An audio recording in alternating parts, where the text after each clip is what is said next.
On se pose 5 minutes pour débriefer du GP de Las Vegas. On va droit au but, résumé express de la course, les incidents qui ont tout changé, la grosse polémique McLaren, la gestion de la sécurité qui pose question et une belle nouvelle pour la F1 Academy. Allez, c'est parti.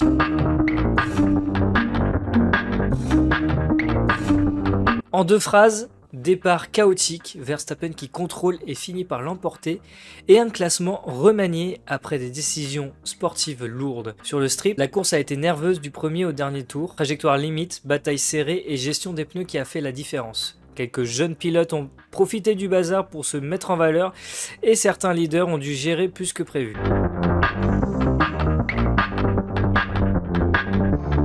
Le premier virage, c'était l'étincelle. Plusieurs contacts, une réaction en chaîne, des morceaux de carbone partout et des stratégies qui ont été réécrites en 2 tours. Bortoleto a été au centre du bazar, pas forcément volontaire, mais le résultat a été le même. Peloton éclaté et course relancée pour beaucoup. Le premier tour a tout cassé, trajectoire trop agressive, pas assez d'espace et des conséquences immédiates sur la course.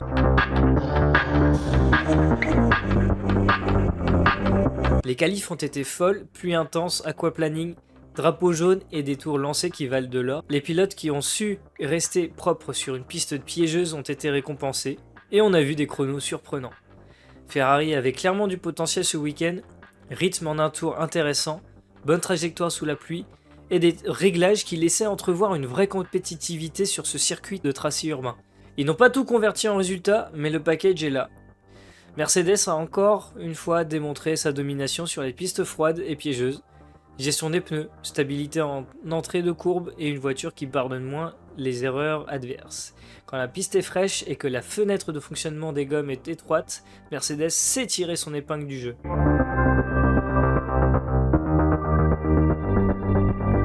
Les 2 McLaren ont été disqualifiés après contrôle post-course, le motif évoqué non-conformité technique liée à l'usure du skid block en dessous du minimum réglementaire. Le skid block, c'est la planche sous la monoplace qui protège le fond plat et sert de témoin d'usure.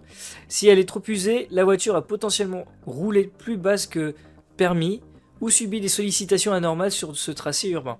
Les stewards appliquent le règlement, résultat non conforme égale sanction sportive, disqualification. Les conséquences sont immédiates puisqu'il y a un retrait des points du week-end, redistribution des places et un championnat qui se resserre. Pour McLaren, c'est un coup dur sportif et médiatique. Pour les rivaux, une opportunité qui relance les débats. Les rivaux, on entend bien là Verstappen. D'un point de vue technique, sur un tracé urbain comme Vegas, où les appuis, les bosses et les freinages extrêmes peuvent accélérer l'usure, l'équipe doit anticiper et garantir la conformité. Sur le plan organisationnel, la question sur le contrôle qualité en interne est la suivante. Est-ce un défaut d'analyse, un choix de réglage trop agressif ou un simple accident de parcours? Et du point de vue sportif, la perte de points change la dynamique du championnat et augmente la pression sur les 2 dernières manches. Quand la technique flanche, ce sont des points qui s'envolent et parfois un titre qui se joue sur des millimètres.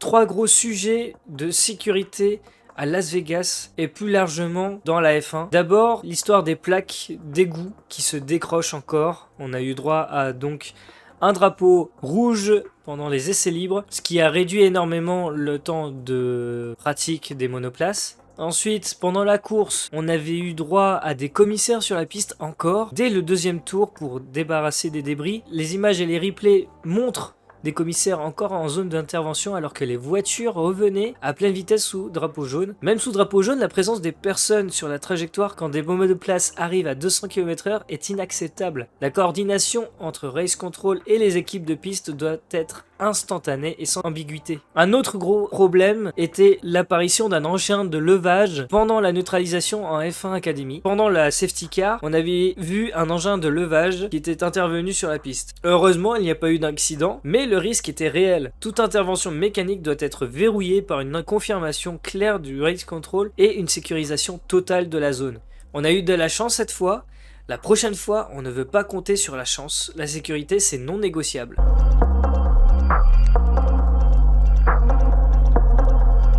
Avant de conclure, un point positif, félicitations à Dorian Pain Championne de la F1 Academy sur cette dernière course, un sacre qui mérite d'être célébré et qui montre que la filière progresse. Bravo à elle, belle performance et belle vitrine pour la discipline. Ça fait plaisir d'avoir une pilote française sur le podium. Et chaud.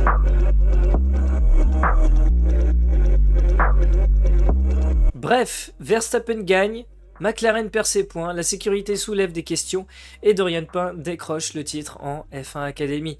Le championnat est relancé, la tension monte et les 2 dernières manches vont être décisives. Dites-moi en commentaire si vous pensez que la sanction McLaren est justifiée, si la FIA doit durcir les procédures de sécurité et qui vous voyez pour le titre. Si t'as aimé, abonne-toi, active la cloche et on se retrouve pour le débrief du prochain GP. Ciao!